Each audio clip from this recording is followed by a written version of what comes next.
world where achievements and accolades motivate us to do more and be more, we're often left wondering, is this really it? Deep inside, you know there is more to life. You're ready to leave behind the old, push your way through, and claim the deeper life that's calling you. That's where we excel. We're your hosts, Stephanie Allen and Maren Stephanie. And this is the Soulful Leader Podcast. Sit back and relax as we share the shortcuts we've uncovered to help you make shift happen.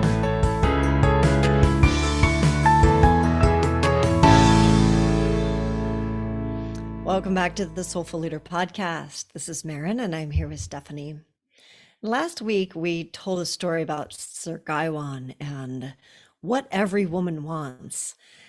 And over the past week, I attended a talk by this amazing woman, Erin Marcus, in our area. And she was talking about sales and business. And the two of those things collided in my brain. And I got so excited. And I'm like, oftentimes, I think some of the stuff that we talk about on our podcast, we don't make a direct correlation to business. So it may not be obvious that it's business stuff. And yet it all is. And I'm going to make that really clear. So that's what today's podcast is, because like I said, those two things, sales and what every woman wants, collided in my brain, and not in the way that you're thinking. It's totally not what you're thinking right now.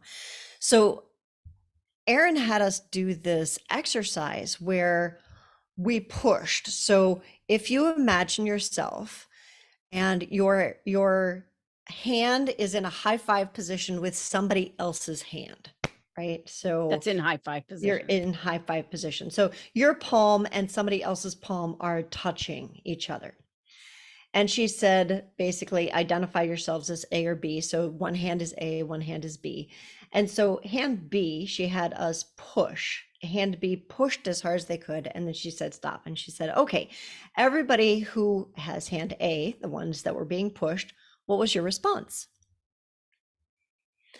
And 95% of the people in the room said, we pushed back. We pushed back. Now, this exercise happened after a considerable amount of information that she was trying to get into our heads around, instead of sales being pushy, instead of pushing and having an agenda, the way you really want to do sales is by asking questions, by getting to know who the person is you're talking to and what their needs are. So I'm going to insert here, because sometimes from our old paradigm, when someone is asking a lot of questions, we might be thinking to ourselves, oh, they're trying to find my weak spot and they're trying to find my vulnerability so they can manipulate and control the conversation or direct. They want something from me. And then this is key too, because it's having to be able to come from that place within of actually loving what you're selling, because then you're not actually selling, you're actually in love with it, and that you believe in it and you know it's really good. And you're finding, is this a good fit for this person? Well, how will I know unless I know them? You know, there's the old saying is like, you can't love something until you know it. And yet it's the unknown, which is actually the divine feminine, being in that darkness, like we talked last time with Nasruddin's keys, are actually in the darkness, not underneath a lamppost in that story. You know, the keys are inside in the darkness. And the only way we're going to connect with that darkness and find the keys is to ask questions. But it has to come from love. It's like, where are you directing it from? Is it from fear of scarcity and separation? Or is it coming from a place of wanting to connect, love, and serve? Because I can use it as an example with myself, like when I'm working with clients, and there are certain clients that I know. I had an experience the other week that I had a new client come in, and I'm not really taking a whole lot of new clients. So I was like kind of baffled of even how they got into my schedule.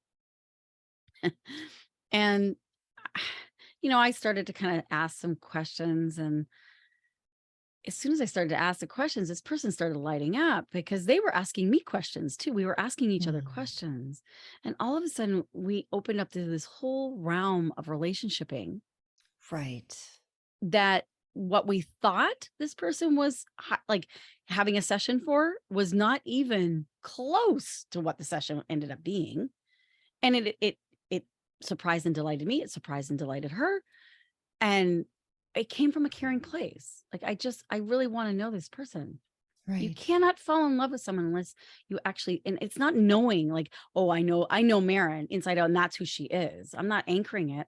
It's like, if I keep showing up saying, how are you today, Maren? Like, so tell me, how did that make you feel? Or because I'm seeking to come closer or to connect with her rather than trying to figure out and control and manipulate her. And that's what we're Right. talking about in sales with the hands coming together.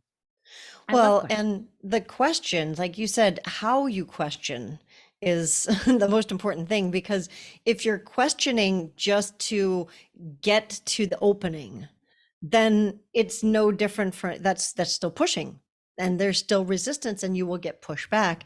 And I loved one of Mhm. the things she said is that how what you know that you're pushing when you feel pushback.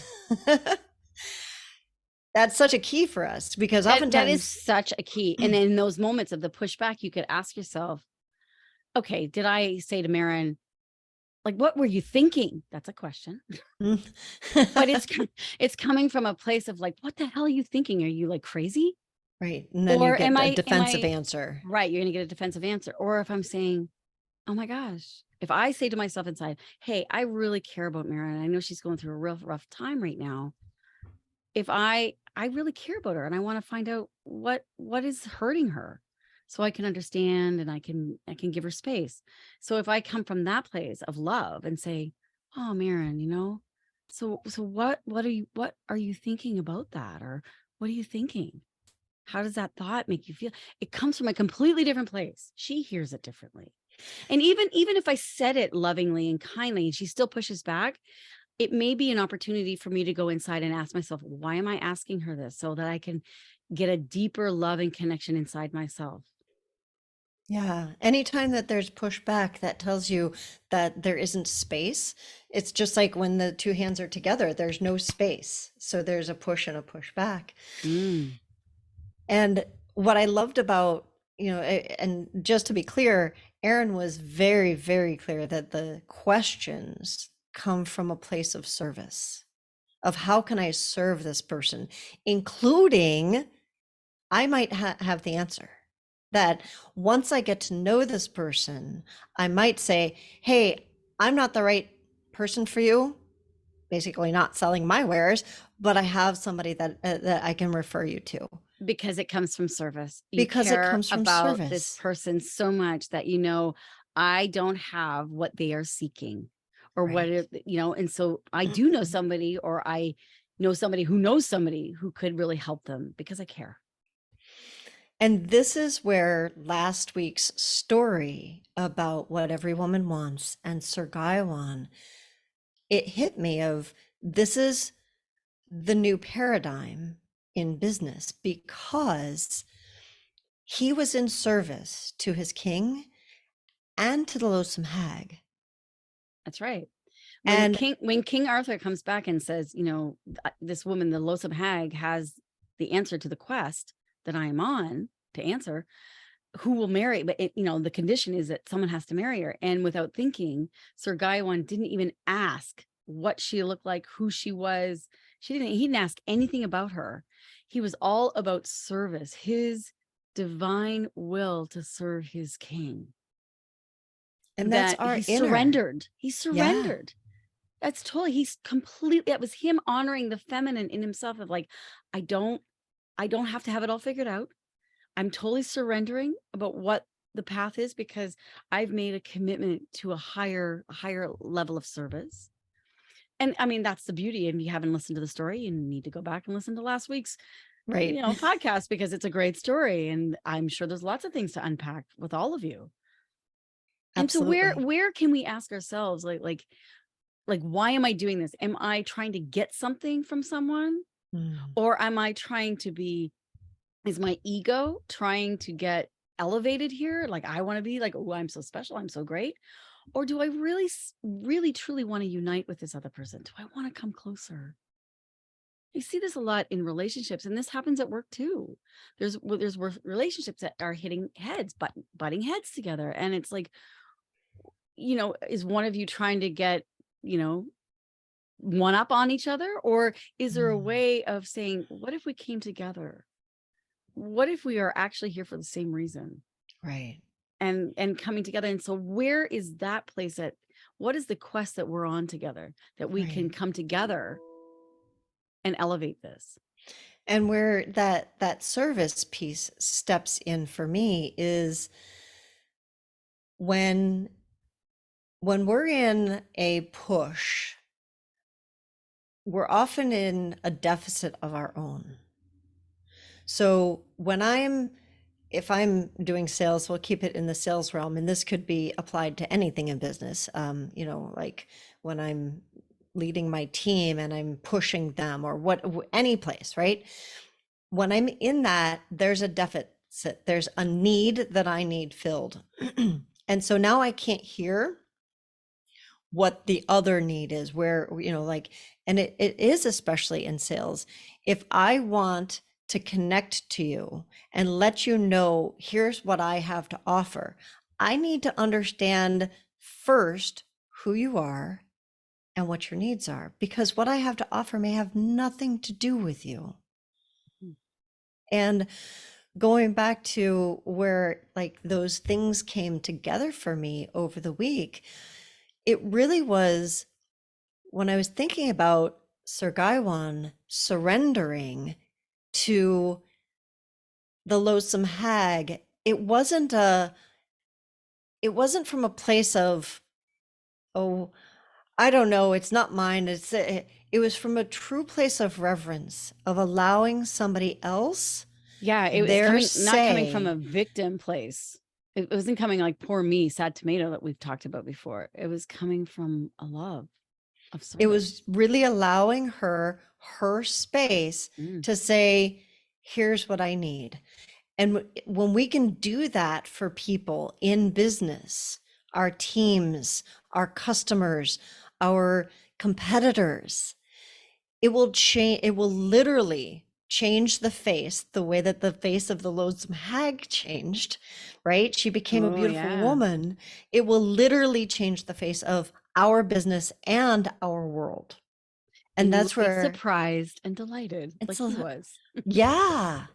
And that's where I got so excited, and I wanted to kind of unpack that from a business perspective, because we hear stories like that, and we think of, like, oh, that's it's just a nice story. And it's so applicable. It's so applicable to our Mhm. everyday lives, and literally changing the face of our lives into something beautiful and engaging 24/7, not put it away. I think of this, and I know you wanted to say something just a second. I think of this of like when we were saying the fact that we are one person at work and one person at home. Mhm. And who do you want to see? Do you want me to be the lonesome hag at work so that I'm lovely with you at home? Or do you want me to be the lonesome hag at home so I can be lovely at work and bring in lots of money? And why do we need to make that Mm. choice? Because we're not listening inside. Because we're Oh, that's not, beautiful. That's beautiful. That's rich. you know, we're not truly surrendering and being in service and saying, what is it that that other part of me needs? And then Mhm. giving that. And it's not about being perfect. The Loathsome Hag was far from perfect. Yeah. She wasn't perfect. And yet she was completely lovable. She was beautiful. Inside, Mm. beautiful. Like seeing beyond the form. And we don't have to be perfect. We can be a hot mess. We can be a hot mess and still be loved.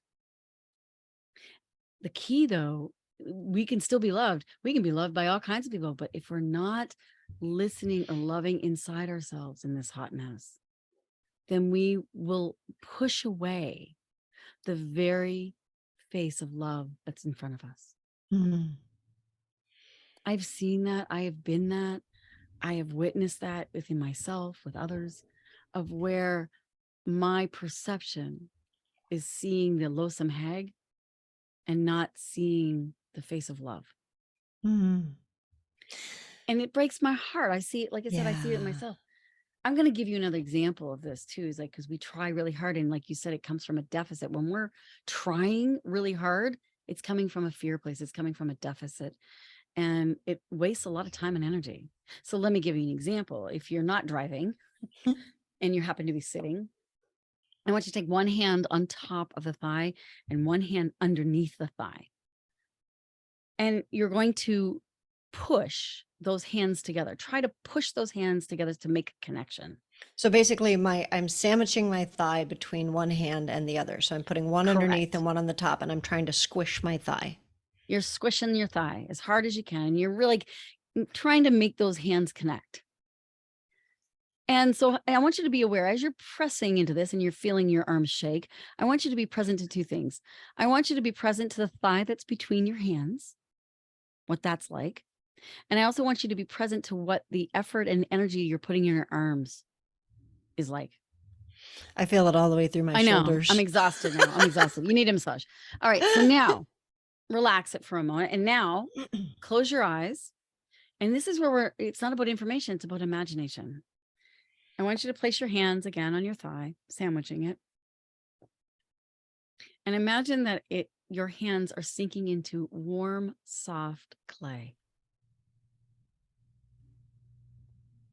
And you love this warm, soft clay. It feels so good underneath your hands. And very gently, with as little effort and as energy as possible, I want you to make connection with your hands in this clay. Like, just let it sink in, not forcing, not figuring, just sinking in. And again, notice two things. Notice what's happening to the thigh between your hands, what it feels like. And notice what your hands and arms are doing. And if, by the way, if you're shaking and pushing, I want you to ease up a little bit. Let it be so gentle. So you're just meeting the connection. Yeah, that's a very different experience. Can you say how it's different, Maren? So on that one, I felt energy in both my thigh and in my arms. And the energy was not like before, the energy was a hard, forced, like I felt stress up all the way up into my shoulders. And with this, it was like a rejuvenating energy that came through my hands to each other and then up my arms. And it was like, oh, that feels kind of good.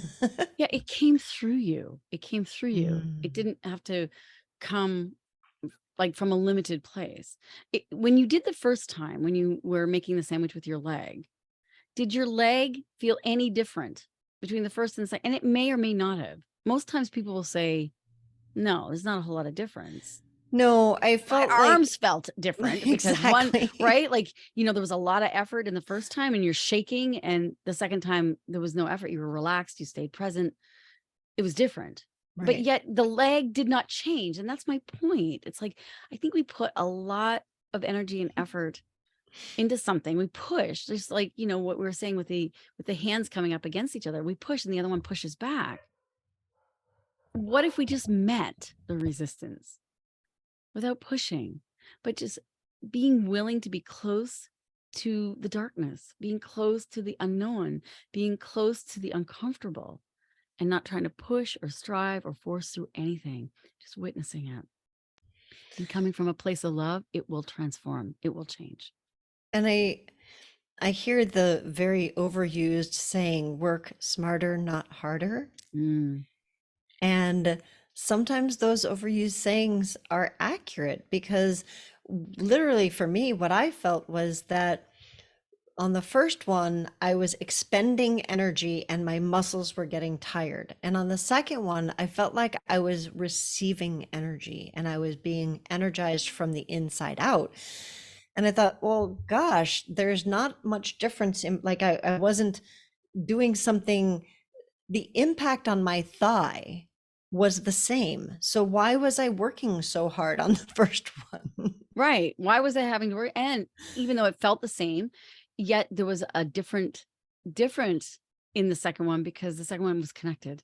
Mm, And so over time, there would be a gentle, profound. So those two words together, gentle and profound change. mm. And I see this as a body worker. We go in hard and deep and fast.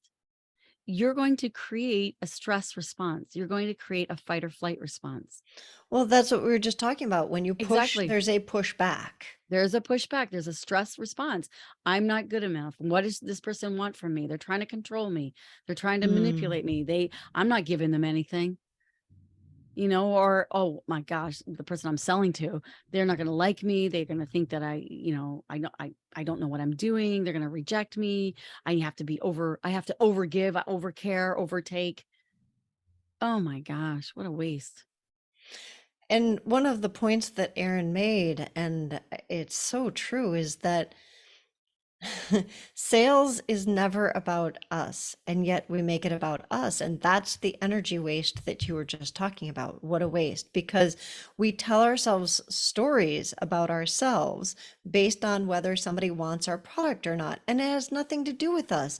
It has to do with, will it serve them? And then all of a sudden, they decide for whatever reason that it won't serve them. And now in my brain, the itty bitty shitty community tells me I'm not good enough. I didn't have a good enough sales pitch. I need to fix this. I need to do that. I need to, instead of saying to the other person, is there, what is it that you really need if it's not this, right? Because it just was not a right fit and it wasn't about me. And Right. yet I make it about me. How arrogant we are, right? Yeah. And I love the saying, people don't care what you know until they know that you care. Oh gosh, yeah. So make it about caring and connecting. Hmm. And that truly is the inner feminine. That's the path of least resistance, And that which takes is us, powerful. It it's takes so, you mentioned that gentle, profound change. And Mhm. this takes us back to the beginning where I said that the story about what do quote unquote women want, and we talked about that last week, where it's our inner feminine. It has nothing to do with women and men in the outer world. So it's, for the men listening and for the women listening, it's your inner feminine. What is it that women want? And how does that apply to business? Because wouldn't we live in a very different world if there was gentle, profound change happening? Mhm. And there is a way, and it is happening. And I'm so encouraged by listening to speakers like Aaron Marcus who are bringing that forward and saying, there's a different way. It doesn't have to be push, shove, and push and shove actually don't work because there's a push and shove back. So listening and coming from that place of grace. Yeah.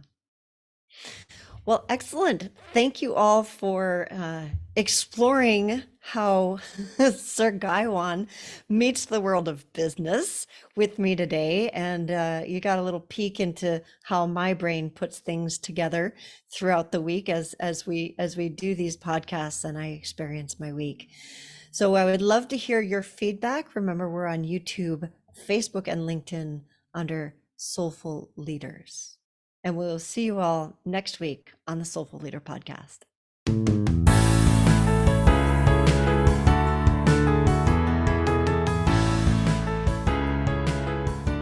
And that wraps up another episode of the Soulful Leader podcast with your hosts, Stephanie Allen And Maren Oslack. Thank you for listening. If you'd like to dive deeper, head over to our website at thesoulfulleaderpodcast.com. Until next time.